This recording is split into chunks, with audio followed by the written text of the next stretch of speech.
I'm ranaal-falaki. I'm Patel. And welcome to the Nail It Podcast. This is your place to lead better, live fully and laugh more. It's your blueprint to optimal performance.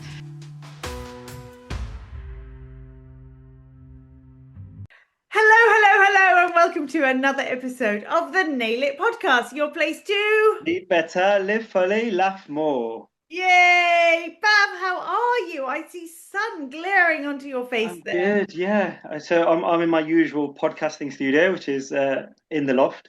The sun is shining. The weather is sweet. It's going to be hot this week. Really hot. I've heard that, but just as you turned to your side and the sun shone in, I could have mistaken you for being a model. I know, Peter Andre, right? I'll keep my top on. Not quite a six-pack down here, no.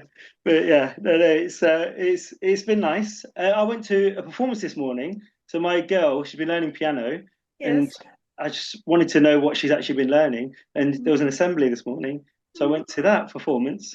And I was really amazed by it. It was awesome. So at least that's money well spent, I think. She just took it up this year, and she did a little piece, and it was really cute.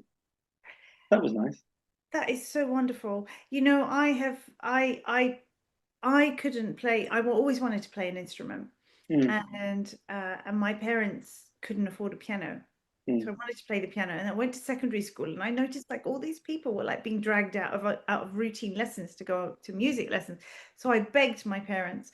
So they paid for piano lessons for a couple of years. I got to grade 2, but because they couldn't afford to buy me a piano, I used to sort of have to stay after school until eventually there weren't any music rooms available. So I think after grade 2, it was like, okay, sod that.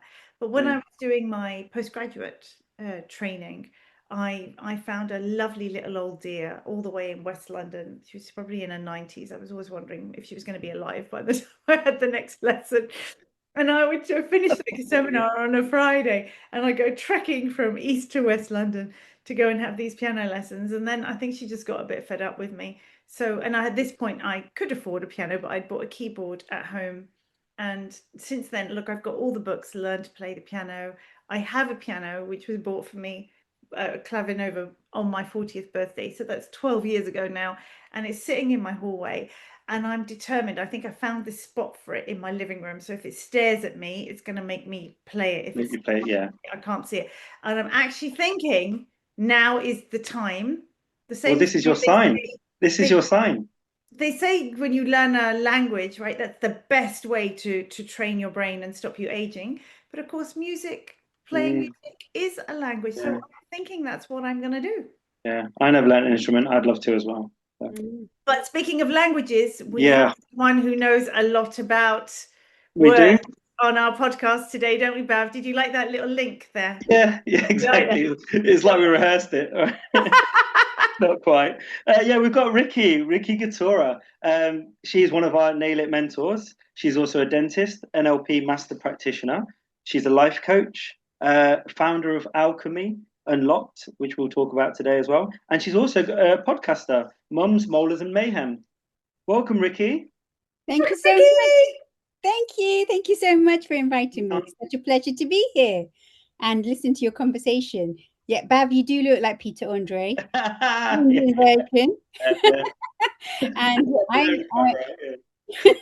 talking about music, I would love to learn to play the music or sing, but I'm just not very good with music.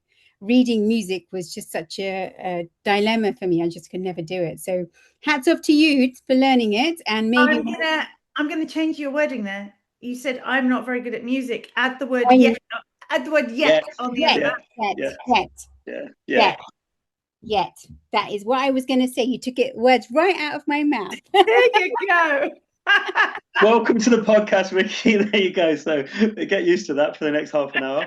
God, you are on the Nail It podcast. We like to ask a certain question to begin with. So go on. What's your favorite quote, Ricky? My favorite quote is, "Until you make the unconscious conscious, it will direct your life, and you will call it fate." And that's by Carl Jung. I love that. And you know what? I love the fact that you've actually quoted Carl Jung, because we've had a few, haven't we, Bav? Some people who have given us the same kind of quotes. This is beautifully original. It definitely is deep, right? So it definitely needs a bit of breaking down. So let's do that. So if we think, like, unless you make the unconscious conscious. So in other words, the stuff that you're not aware of, you become aware of. It's like almost opening up the box, or seeing what's been sitting in the corners all the time. And unless you do that, then say the next part. It will direct your life, and you will call it fate. Yeah. So unless you become aware, you'll just assume that everything is fate. Yeah. And it's interesting. There's some people believe in fate, some people don't. But what Carl Jung is suggesting, obviously famous psychologist, is suggesting actually maybe there isn't any such thing as fate, but it's just stuff that's always been there, but you've never really been conscious of it. So actually you do have control as opposed to not have control. And you create your own destiny. That's what you're saying, yeah? And that you are the creator of your own life. And many of us go around, I think, and I'm just saying, I love this quote, partly for two reasons, because I would say that I was one of those people too at some point in my life where I thought, okay, well, this is how life is going to be. This is where I am. This is the job. This is the relationship. This is everything. And this is just the way it is. And then things have happened over life when you just think, actually, no, this is not how I want to live my life. I want to be able to be more conscious of this. And why am I behaving like this? Why am I saying this? Why am I believing this? How am I acting? And then you start unraveling yourself, and you become more conscious of all the unconscious things, like your limiting beliefs, your fears, your values, and all these things. And then suddenly you think, actually, you know what? I can create my own life, because this is the way I want to direct my life. This is the way I want to live my life. And also, I love this quote because this is the basis for my course that I'm writing. Which is fantastic.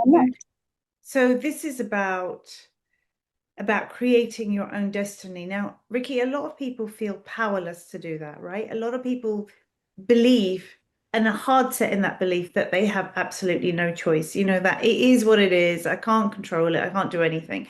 And you and I know, are very aligned in that, with the idea of, look, change your personality, change your personal reality. That's a quote for Joe Dispenza. You know, change our words, change our energy, and change our perspective, change our filters to become more conscious filters, and we change our experience in life. So exactly like you said, I mean, we do it through our coaching, through core energy coaching, and you have this amazing course, right? Alchemy Unlocked, which is a blend, I know, of so much of your stuff, because you're a Reiki practitioner, a theta healer, theta healer, theta healer.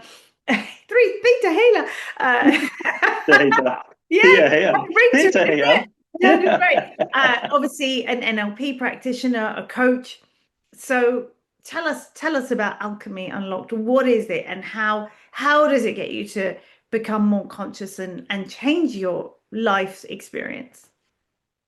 Oh, it's such a big question, and I don't want to go into a real big long story, but we'll go back to why I actually did it, and then why it's the way it is designed. So during COVID, I lost my job for a particular reason, which I don't want to go into, but it basically rocked my boat, rocked my foundations, and I ended up losing my job. So in a sense, I lost my identity, feeling like, what am I going to do with my life? That whole stress caused me to break my Achilles tendon, which meant that I was in bed for 6 months. And that's when I really started questioning, what is my life's purpose? What am I doing here? Do I love dentistry? Is this all there is to life? And what am I actually here on earth to do? And so during that time, you know, I explored lots of things. I was then had to have coaching and NLP. And I was thinking, I'm going to leave my career and go into psychology, because I love, the human mind. I love mindset, but also because I needed to change my mindset, because I started to realize that I was having these negative loops and these thought patterns that weren't very helpful. And I needed to change that. So I went on this journey of self-development, finding healers, different types of healers, energy healers, Reiki healers, a whole load of things. You know, I was obsessed. And then I was like, well, you know, I'm going around to all these different people, learning different things. I wish there was one place where it was all together. And I wasn't having to go to so many people, spending time, and, you know, somebody would do something, but then I still had other questions, and then it was someone else. And I was just searching. And it was also trying to search for the right person that was going to help me on this pathway. But actually, you know, everyone has their unique niche. And then I thought, actually, I'd love to have somewhere where that's all amalgamated. It's an alchemy, and that's what it's all about. So I wrote the course based on the fact that I was bringing in NLP, I was bringing in life coaching, I was bringing in the Reiki, and I was bringing all these other modalities. So for anybody that wants to have that transformation where they're feeling that they're stuck, they're feeling like they don't really know where their life is going. And, you know, I'm basing it around someone like myself who, you know, has had kids. You've got submerged in all the kind of roles of motherhood, your profession, your career, but you've kind of lost yourself. And it's just trying to reacquaint yourself with yourself again and finding that person, finding that pathway, finding that passion, finding your purpose amongst all of that thing that's been hidden under. And then it's just all in one place. So you've got everything together. You've got the NLP, you've got the soul-led practices, and you've got a bit of meditation and everything in there. So it's all in one vessel, as opposed to you having to go and find different people. So that was my whole purpose of writing the course. And it was something like I wish I had when I was in that position. And so I would love to give that to other people so they're not searching for so many different things.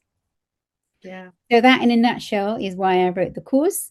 And that's why I hope that it helps for transformation for people who are really searching for it. It's sort of a one-stop shop for transformation.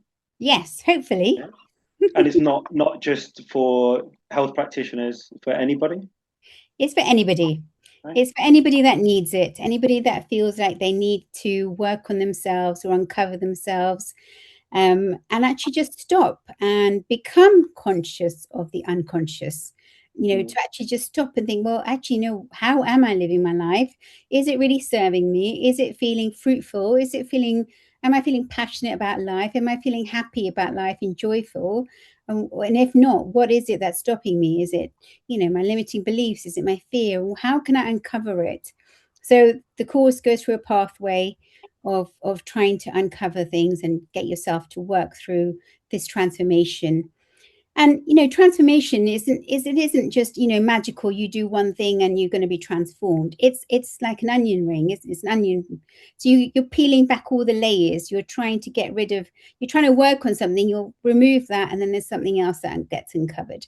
So it's a constant process. Healing is a constant process. Transformation is a constant process. But at least this is the start, and you're becoming more conscious of the things that are sitting in your mindset, just, you know, working away, stopping you from doing what you want to do. Yeah. So we talk a lot about transformation, don't we? I mean, and it's the same with the Nail It system in a similar-ish way. It's maybe, I'm not going to say it's more practical. It's just not obviously spiritual. It's like my first book. Anyone who was spiritual could have read Women Who Want More and completely seen the spirituality within it. But if you weren't spiritually inclined, you just see it as practical. And in many ways, Nail It is the same. So your course, Alchemy Unlocked, obviously is very open about bringing in that spirituality, but understanding that spirituality is not a scary word. It's not woo-woo. I mean, you know, your spiritual belief is literally, actually, it's about who you are. It's your identity, right? That makes you you. And it creates a beautiful system. And I was just thinking about this word. We use it a lot in the coaching field, don't we, about transformation and what exactly is transformation? Because a lot of people don't wake up in the morning and think, I need transformation. I need to be transformed, right? So if you and I were sitting on the sofa on a Friday night, having a cup of tea, because that's all I'll do on a Friday night, no wine for me, you know, what would I be saying to you for you to be able to say to me, I've got just the course for you? Because I'm not going to say, well, I probably would because I'm a coach, but otherwise, imagine I wasn't, and I'm just like your friend, and I'm like, Ricky, so that you could offer me this transformation. What am I going to say to you? Oh, so what would you say if you wanted to have the course? You would say most probably that you are feeling unfulfilled. You don't know where your life is going, and you feel like you've kind of lost yourself. You feel like you're not quite sure who you are, and you feel like there's more to you than there is at the moment, and you've got a bit more to give, but you don't know what that is. I love that. Okay, can we role play? You know I love a role play. She's Okay, putting right. her coaching hat on. She's So putting her I'm coaching sitting here, hat I'm on. sitting here having my cup of tea. I know, Bav, you know I'm like, I'm sitting here having my cup of tea. And okay, so like I'm just gonna bring it into real, because people don't talk again in the coaching world, we talk about fulfillment, but they don't talk about fulfillment. So people don't, lay people don't. It's kind of like, okay, right, here we go. I have to become like somebody, you know what I'm like, okay, right. So Ricky, I'm just miserable. Like there's got to be more to life than this. It's like I wake up in the morning and I just every day is exactly the same, and I feel that there has to be something bigger, and I'm just not happy anymore. I just feel a bit empty. I feel a bit disconnected. I probably just feel a bit blah, and just every day is the same, and I'm just looking at everybody and everyone seems to be smiling and happy, and I go on social media and I just feel like I'm missing out on something. But is this all there is? Is this it? No, this isn't all there is, but it's just what is right for you. And what do you want your life to look like? Have you ever Oh, sat down and had that question, to ask yourself that question, like, what do you want in life? And what do you want to give out in life? Who do you want to be? And who would you like to be? So 10 years down the line, you looked back on your life, what is it that you would have wanted to achieve? And in order to get to that, how are you going to get there? And what are you going to do? What are you going to embody? What are you going to let go of? What are you going to become aware of that you are doing or not doing to get to that person? So and if then you, I would say, I haven't got a clue. I don't know. Help me, Ricky. I'll say, well, I've got just the right thing for you. Do this Here's what course. I made earlier. Yes, let me get. I'll give me the locks. There you go. It's an advert for you. We've just filmed an advert for you. Some of these really cheesy adverts you get, don't you? It's like the sensitive, like just use a bit of the sensitive toothpaste. Oh, it's gone. It's gone. Yeah, but it's I'm so excited by it, and I just really I hope it's going to be a value to other people. It And even will if it's be. not, it's going to be valuable to my children. The other reason why I wrote this course, but also because I want, like I said, I want my kids to grow up being consciously aware of what is going on in their mindset from a young age. The other thing was, like we grow up in all these kind of cultures and society, and all our families are very different. You'll find generationally there's the way that you're brought up is very different, and each culture. So saying like my culture, the way we were brought up, the things that were said to us, the way that our parents are, unknowingly, they're not conscious of what they're saying, but that has a deep impact on us. And until I became a parent, and maybe a little bit later, because I was ingrained to just do the same patterns as my parents, and it was up to a point that I thought, you know what, that didn't serve me, and I don't want to be doing that to my children, and saying the words and saying the things that, and I don't want them to be in my situation.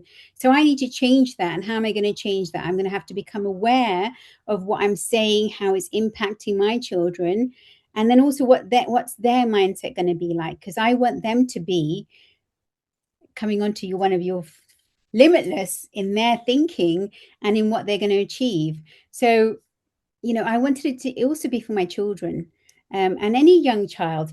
But then bringing it back to dentistry, I also thought this was really valuable for dental students. Like when you're in dental, you're in, when you're at university, you're just focusing on all the clinical stuff. But actually, as soon as you leave, your mindset has to be really strong and resilient to overcome all these challenges with NHS dentistry and everything you overcome. And no one teaches you that. Some people are naturally very good in their mindset. They've got a very good, strong, resilient mindset, and they think very positively, and others don't.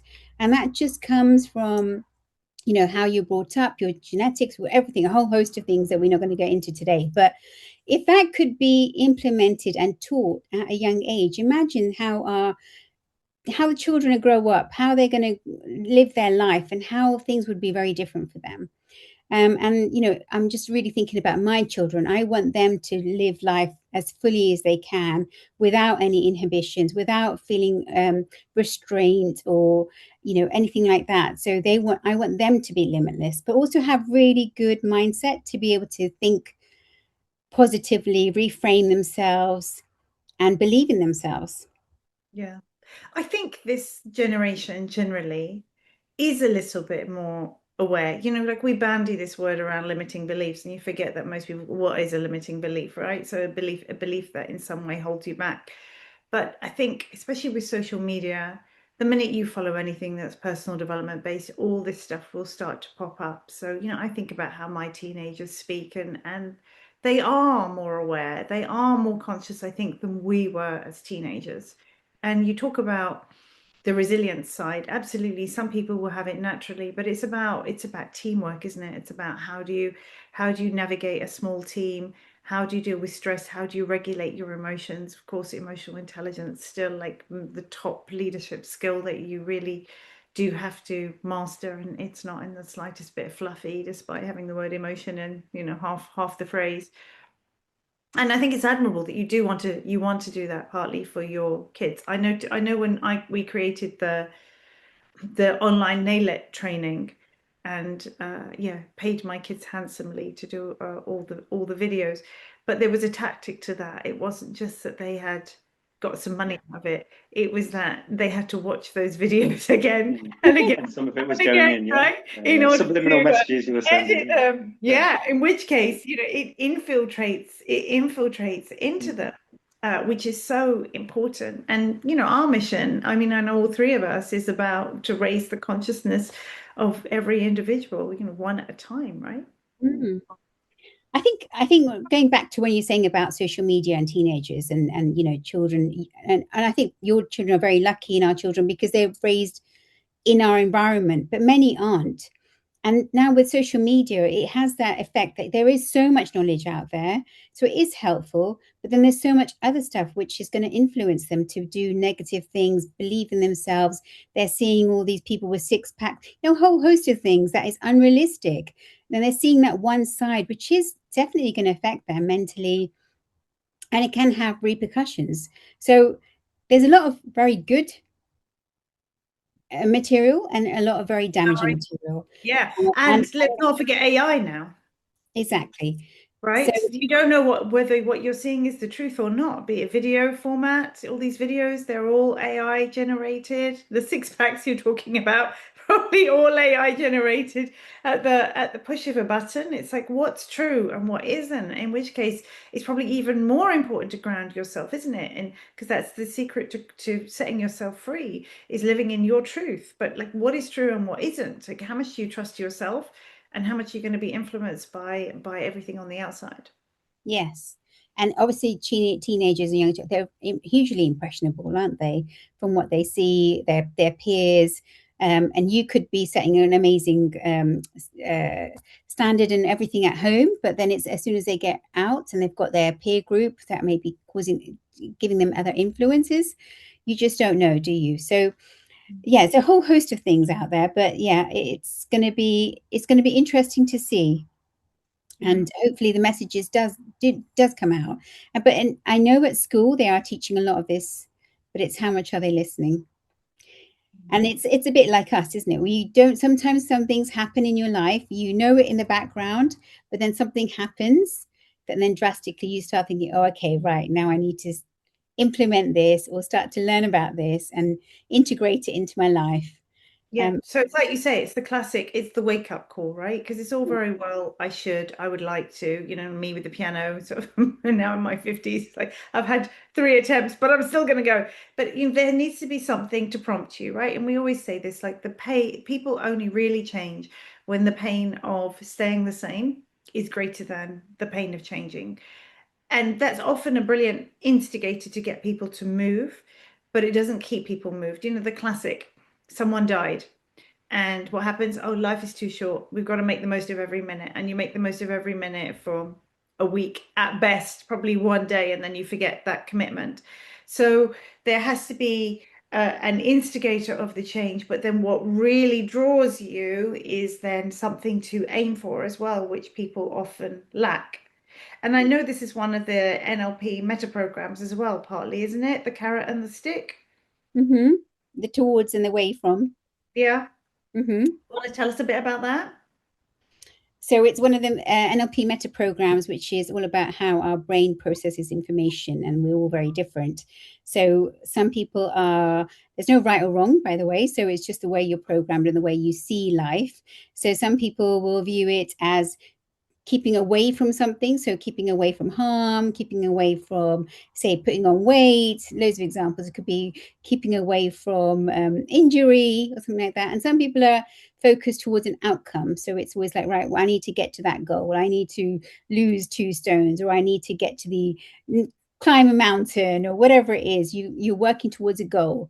So it depends which way you are, which one of those you are. And you can hear it from people's language as to what they say and which one they are. And so then you can, direct your conversation accordingly. So say in dentistry, somebody said, oh, I don't want to lose my teeth. Then you would say, you don't want to lose your teeth, so we need to try and do this. We're going to do this. This is your treatment plan, so you don't lose your teeth, or you don't lose any more teeth. And then some people would be like, oh, I want to get amazing veneers by the time, for my wedding. So you'd be like, okay, let's get you amazing veneers. Let's get you looking beautiful for your wedding. And then, so you direct your conversation according to that. Yeah. So a normal routine health one might be something like, I want to lose 5 kilograms so that I can look great when I look in the mirror, or I want to lose 5 kilograms so that I don't have to go on to blood pressure medications. Yes. It's the kind of the do and the don't. And I do, I talk to people, we're always listening for the clues, and it's fascinating because when you hear the clues, then you know how to direct a suggestion towards them. And I do ask people, so Bhavin, you've been very quiet. Are you a carrot or a stick?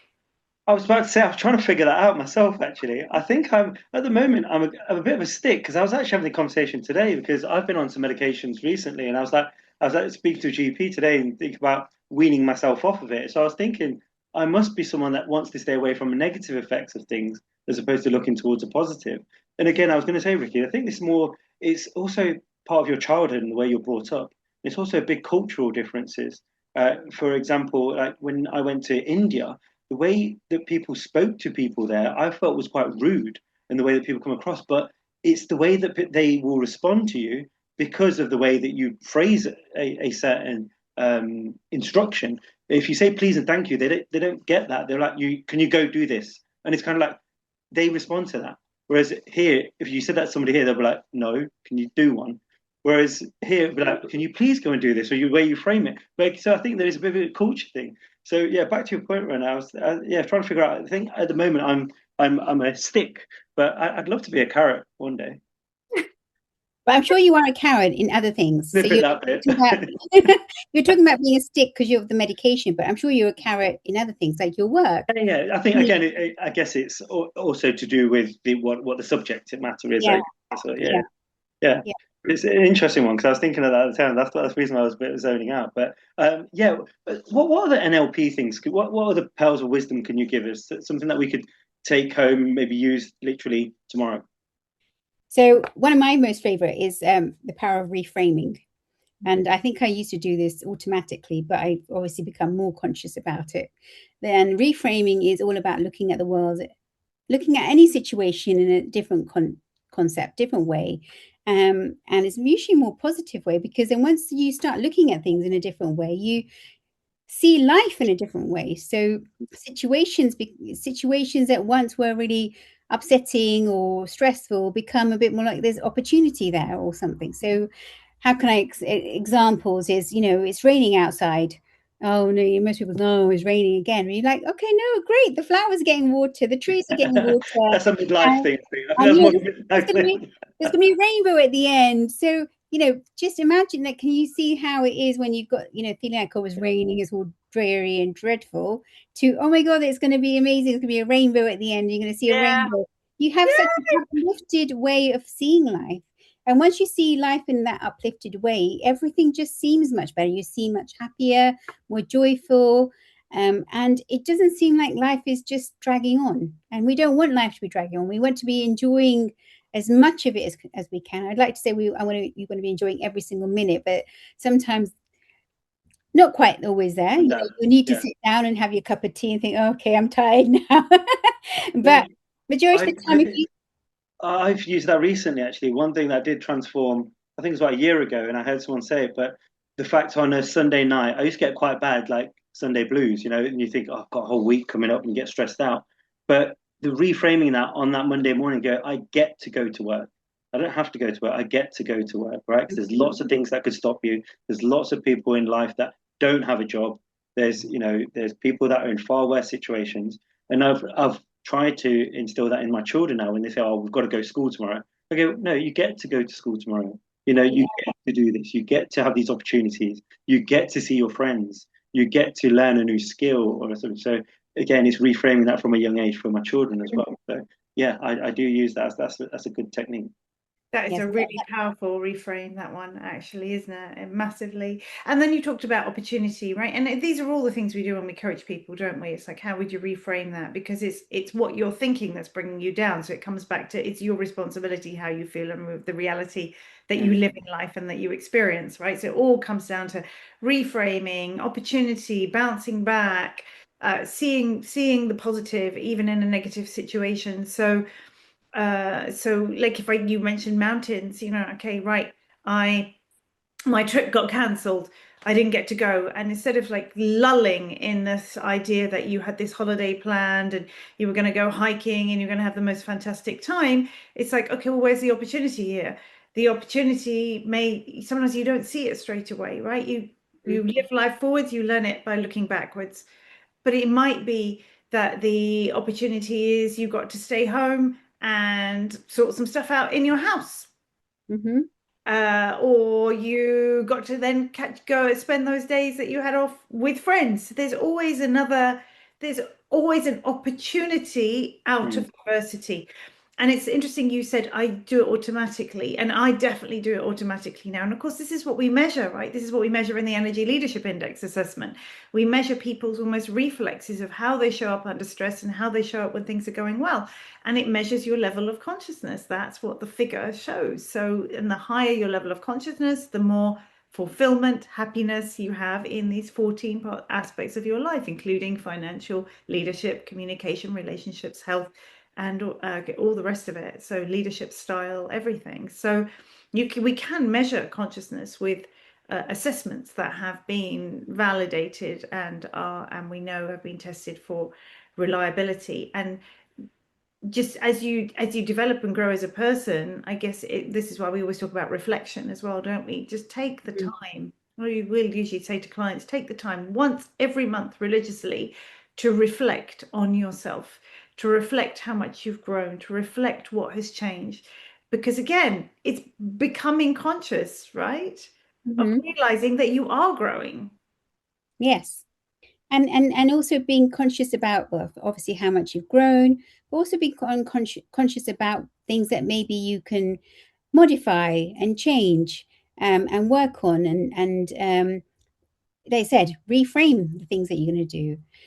And also, why wait for adversity? So, when I had my accident and I lost my job, which was one of the most traumatic times in my life, I would say, I actually, when I was in bed, I had already actually reframed it in my head. And it was like, okay, you know what? God, universe, higher being, whoever you believe in, and I believe in God, were saying to me, you know what? You're always saying you don't have time for X, Y, and Z. Here you go. Here's sit down, do everything you want to do, read your books, learn a new skill, really do all of those. And I was just like, okay, this is the time that God's given me something. I need to just use it as best as I can. But also, I say, what I wanted to say was, why do we wait for something to happen for us to realize that we may be living our life unconsciously? I've seen it, like, obviously I did that for myself. It happened. It was an accident. But why are we waiting for something to change us when we can actually just make those changes daily, tweaking it little bit by little bit? Yeah, why are you waiting for the wake-up call? But I'm going to challenge you. I mean, we're going to running out of time, so we've got to get on to our next question. But I'm just going to challenge you because you said, you then said to like God, why am I doing this? And it's like, well, here you go, Ricky. You want to look now. You have time to read your books and do all the other things you wanted to do. How much of that then is fate, rather than creating your own reality? Well, so that's that's one of those questions that we could be arguing about loads of times, right? Not arguing, but having a back and forth. It could be fate, it could be destiny, it could be that, it could be a whole host of things. It's just how are you going to view it? For me, I'm going to view it that actually it was the universe's way of telling me that I needed to stop and reflect and actually figure out where is my life going. And if I hadn't done that, I would have just carried on. I think I would have carried on being unconscious of my life. But because I had that break, and I had that time to really sit down and think, oh my gosh, where am I? What is happening? And is this all there is? And I had to really question and go deep dive into who am I becoming? Why am I, what's going on in my mindset? How can I change? Do I want to be this kind of mother, this kind of wife? How do I want my career to be? If I hadn't asked those questions, I wouldn't have changed. So for me, it was a universe's way of saying, okay, you need this to reflect on.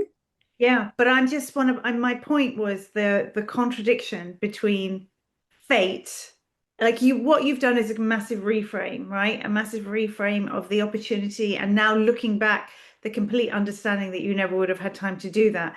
But how much of it, when you say the universe's way, how much of it is actually, well, fate, it just happened to me, versus going back to your original quote on what Carl Jung says, is effectively it's about making your unconscious conscious. In other words, and I know it seems a bit extreme, but in many ways, you know, and I believe in the universe as well, right? So I'll often say you can ask for things, and you may have been asking for them in your subconscious. I want time. The only difference is you don't get to dictate how you get that time. So your thoughts and your energy and your direction was probably constantly on that I need it to stop, I need time, You just weren't expecting that time would be given to you by firstly losing your job, then exercising like a maniac, and then your Achilles tearing. That's the point. And that's the bit that, because we're not conscious of our thought patterns, but actually our thought patterns do create our reality. I mean, we put it down to fate and the universe. What Rana's saying is subconsciously you broke your own ankle. Exactly. You hurt yourself on purpose. Yeah, that's exactly it. That's what she's saying. If we're gonna stick to the quote, right? We're running out of time. Come on, Bab, ask our last question. Great. Right, Ricky. So obviously we like to ask two questions. The first one was the quote, and the second one is, what is your favourite pillar of the NLP system? Which resonates with you the most, and why? I'd say limitless, because I said it. She gave us a clue already, didn't she? She gave us a clue. Go on then, why? Tell us why. I think that we all are limitless. We just need to unravel it.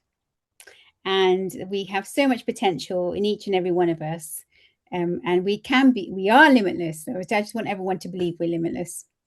I love that. I love that. Yes, we all have the potential. And I always talk about this, like the limitless pillar, the fourth pillar of the NAILET leadership system. And it's really about freedom, isn't it? And because when you break free of the shackles, so it's the boundless beliefs method. So it follows a method of identifying what your beliefs are, therefore what your limiting beliefs are, what's holding you back, choosing more empowering beliefs, instilling them. So that's really part of the habit change, shedding the limelight on it. So we've talked about true or truth, haven't we? So determining how true is it. Where did I go? I went out of order. So that was the L. The I was about instilling. And then we have energy, which again, we've touched on. I talked about the energy leadership index. So about how you manage and optimize your energy to follow that limitless path. And then we have fearlessness and stress-free, of which you've touched on all of those little points today, actually. Yes. That was actually the whole thing was about limitlessness, wasn't it? Because we were talking about your core beliefs and your belief systems and instilling the thoughts and your energy, and also about fear. Yeah, we covered it all. And stress. Yeah, I love it. Ricky, you have been an amazing guest, and I've absolutely loved it. And obviously, we're so thrilled that you're one of our coaches and mentors and team members as well in Nail It, part of the Nail It team. And can't wait for your course to come out. So how can people connect with you? How can they find you? We can connect with me on Instagram, Dr. Ricky Ghataura, Ricky G Coaching, and then my website. And the course will be released in September. So I'll give you all the details and we can link it in later. Fantastic. And Brilliant. also on my podcast, Mums, Molas and Mayhem. I forgot to mention that. Yeah, on Instagram as well. Thank you for being an amazing guest, Ricky. Thank you. Thank you, Ricky. Thank you so much for inviting me. And I'm so happy to be part of your team and looking forward to the future. Yeah, brilliant. Thanks, Ricky. Thank you. Bye, Ricky. Thank you. Bye. Bye. Okay, Bav. Right, a lot to unpack there, wasn't there? Yeah, a lot to unpack. She's amazing, isn't she? It's Ricky's great. Ricky is great, and it obviously shines through on that. And her story, I think, resonates with so many people. So many people that I know and see. I don't know whether it's a generational thing or not, but there's so many people, especially in our profession and all professions, that get to a point in their lives and they stop and they think, how's my life got here? What am I doing? You sort of hit a dead end and you think, I don't enjoy this. I'm not getting anywhere. I feel as if I'm getting growing. It feels as if, I've hit a dead end and I don't know a way out. And a lot of people then come to us, they come to their friends, and that's the outlet that we're trying to tap into. And I think Ricky has got a real passion project because it's obviously come from her own self journey, a self-discovery, and found that it's so powerful. And it's great that she's packaged something up and that has become something that is going to be her baby. And the fact that she wants to get her children into it as well just shows how much she believes in it and values it, and something that is going to be a tool for people to go to.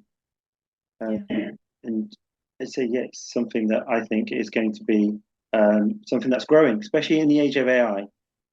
And one of the skills that people always keep reverting back to is that people will still need people, and people still need people that have high emotional intelligence. And a way of doing that is doing the things like our courses, doing Ricky's courses, coming to speak to people like us, coaches, mentors. And I think the world still and always will still need that. Absolutely. I mean, look, you can't smash through a board of wood on AI, can you? Which is what we do at our Nail It events, right? The Optimus robot and us getting to do it. But yeah, to be able to experience that, right, and the connection with other people, and obviously the whole Nail It philosophy is experiential learning and training, and almost gamifying stuff so that it's fun, but pushes you to your limits and through your limits, right? Yeah, fantastic. Yeah. What an amazing episode, right? Yeah. Well, goodness me, you have to we'll have to see who our next guest is. We have some amazing guests lined up.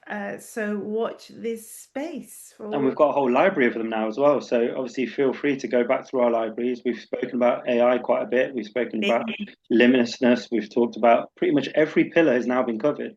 I think so. If there's anything you want to go back onto the catalogue, feel free to search us up. Binge, search it up and get in touch with us if you want to come to one of our better than a Netflix binge training. Yeah, Netflix binge, Spotify, Apple Podcasts, whatever platform you're into. That's it. All right. Okay. Thank you for listening. Thank you, guys. Episode wrapped. Bye-bye for now. See you. Bye. Thanks for listening to the Nail It podcast. We would love it if you would leave us a 5-star review. And if you'd like to feature as one of our guests, or you're ready to nail it, then check out our events, programs, and educational courses by visiting nailitindentistry.com.